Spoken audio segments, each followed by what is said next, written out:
জুবিন দাই আমাৰ শেষৰজন ৰজা। জুবিন দাক আমি শেষৰজন ৰজাই ভাবোঁ আৰু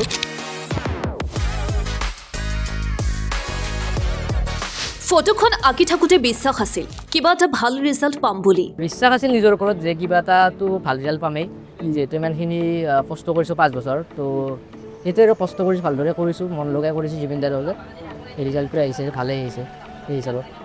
ৰাইজে ফটোখন ভাল হৈছে বুলি ক'লে ভালেই লাগে। ভালেই লাগে, মানুহে প্ৰশংসা কৰিটো ভালেই লাগিব, এইটো ছাপোৰ্টটো ৰাখিব, সহায়টো ৰাখিব, এনেকৈ ভাল কাম কৰি যাম। আৰু জুবিন দাক ভাল পোৱাটো ভাষাৰে বুজাব নোৱাৰোঁ। ভাল পোৱাটো আৰু বুজাব নোৱাৰি নহয়, এইটো বস্তু কেনেকৈ বুজাব আৰু ভাল পাওঁ আৰু জুবিন দাক সকলোৱে মানুহ ভাল পাওঁ, এইটো বুজাব নোৱাৰি ভাল পোৱা। নলবাৰীৰ সুশান্তৰ হাতৰ পৰশত বাইহাটা চাৰিআলিত জীৱন্ত ৰূপত প্ৰাণ পাই উঠিছে জুবিন দাই। বহু শিল্পীয়ে জুবিন দাক আঁকিছে, কিন্তু সুশান্তৰ দৰে ইমান নিখুঁত আৰু হুবহুকৈ অঁকা হয়তো আপুনি দেখা নাই। দাদাৰ ফটোখন আঁকি থাকোঁতে গম পাইছিলোঁ এটা ভাল ফলাফল পাম বুলি। বিশ্বাস আছিল নিজৰ ওপৰত যে কিবা এটাতো ভাল ৰিজাল্ট পামেই, যিহেতু ইমানখিনি কষ্ট কৰিছোঁ 5 বছৰ, তো সেইটো আৰু কষ্ট কৰিছোঁ, ভালদৰে কৰিছোঁ, মন লগাই কৰিছোঁ জুবিন দাৰ লগত, এই ৰিজাল্টটো আহিছে, ভালেই আহিছে সেই হিচাপত। জুবিন দাই আমাৰ শেষৰজন ৰজা। সদায় ৰজাৰ দৰে থকাৰ বাবে ফটোখনত দ্য লাষ্ট কিং বুলি উল্লেখ কৰিছোঁ। দ্য লাষ্ট কিং বুলি যে লিখিলা শব্দটো, অৰ্থটো কি তাৰ মানে?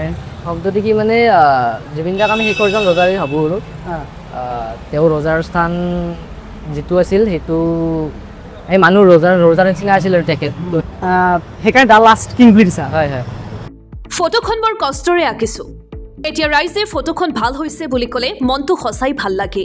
ভালেই লাগে, ভালেই লাগে, মানুহে প্ৰশংসা কৰিটো ভালেই লাগিব, এইটো ছাপোৰ্টটো ৰাখিব, সহায়টো ৰাখিব, এনেকৈ ভাল কাম কৰি যাম। আৰু এই ফটোখন কেনেকৈ চিলেক্ট কৰিলা যে এইখন ফটোকে আঁকিম বুলি? ইয়াত চিলেক্ট মানে জাগাটো হিচাপত এইখন ফটো পাৰফেক্ট মিলিছিল আৰু তো হিচাপত আঁকিছোঁ। আৰু এই ফটোখন ইয়াৰ আগতো ক'ৰবাত আঁকিছানে ফটো?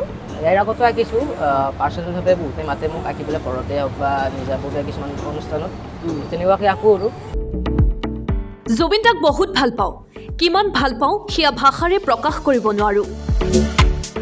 কম বয়সীয়া সুশান্তৰ এই প্ৰতিভা সঁচাই মানিবলগীয়া। লখিমপুৰত শিল্পী নীলিম মহন্তই অঁকা এই মন যায় ছবিখনৰ পিছতেই সুশান্তৰ এই ছবিখনে সকলোৰে প্ৰশংসা বুটলিবলৈ সক্ষম হৈছে।